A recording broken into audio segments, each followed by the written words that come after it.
so that we can achieve the greatest achievement, and that's gender. What deed will you do that will place your scale on the scale of good? You don't know what it is. It could be giving a ride to a brother to his job when he's in need. These kind of deeds need to be multiplied over and over during the time of Ramadan. We need it. Otherwise, we're just impugning the religion and impugning the Prophet. Sallallahu alaihi wasallam. So it's important that we hang around people of like mind. Because iron sharpens iron. Isa alayhi salam said, be in this world, but don't be of it. Are you in this world and of it? Facebook is of it. I'm not picking on Facebook, but Facebook is very relevant. And I'm fine with it if we give a dollar on it and talking Islam, that's cool. But if we just on there lollygagging, I mean, come on. Can you imagine Khalid bin Walid on Facebook talking about goofy stuff?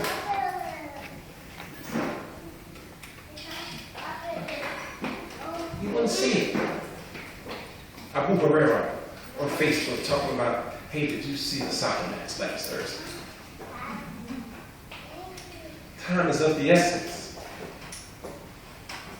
A Muslim is to be very, very cautious and very, very careful with his time. And since we're living in perilous times, then that only exacerbates it. These are crucial moments we're living in. So watch your company. We shouldn't be hanging around people that are not praying. I mean, you gotta pray. You gotta pray. You got to make your salahs. That wasn't even thought of back in the day.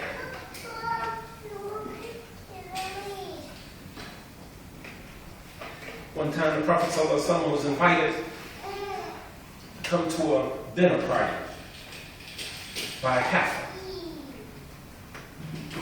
And he said, no, I can't come. The man said, why not? He said, because you're a disbeliever. He said, but if you take the Shahada, I'll come. He said, okay, what do I have to say? Now the Prophet ﷺ had been coming after him, giving him dawah, but he wasn't responding. So the Prophet ﷺ gave him Shahada. The man left. Went back to some of his other disbelieving friends, and one of the chief enemies of Islam ran into him.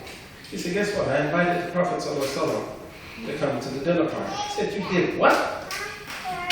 He said, yeah, I invited him to come. And he's accepting to come. He said, he accepted to come? He said, under what pretense? He said, well, I had to take the Shahada, but I bear witness that there is no God but Allah, and he was the messenger of Allah ﷺ. He said, go back right now and put your foot on his neck and spit in his face and denounce that foolishness. The man did it. He spat in the Prophet's face. He put his foot on the Prophet's neck. None of you here would ever do such a thing. None of us would do it. But in reality, brothers and sisters, we are doing it if we're not following his command. We're putting our foot on his neck. We're spitting in his face when he says, smile at your brother because they're sorry. And we choose not to do that. We're spitting in his face when we're not living the creed of you want for your brother, or you want for your sister, what you want for yourself. We're spitting in his face. was spitting in his face and he told you to beg to forgive you. The Prophet sallallahu alaihi wasallam said all the time, Allahumma yu'alafu, the most forgiving, so forgive me. This is the Prophet sallallahu alaihi wasallam saying this. He said he did it 100 times a day. We're spitting in his face. We're putting our foot on his neck.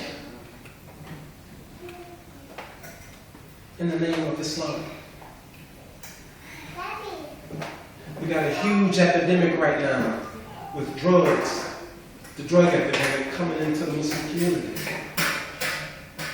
And the Prophet ﷺ said, any intoxicant taken by a Muslim, he loses his salat for 40 days. Fornication is big, zina is big now in the Muslim community. And because we don't exercise the Sharia here, they do better next time.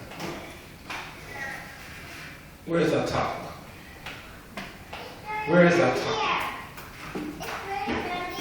Allah says in the book that Islam, but that Ramadan was here solely for you to gain taqwa. Not to lose faith in Allah, but to gain taqwa of Allah. To be pious and to be fearful of Allah.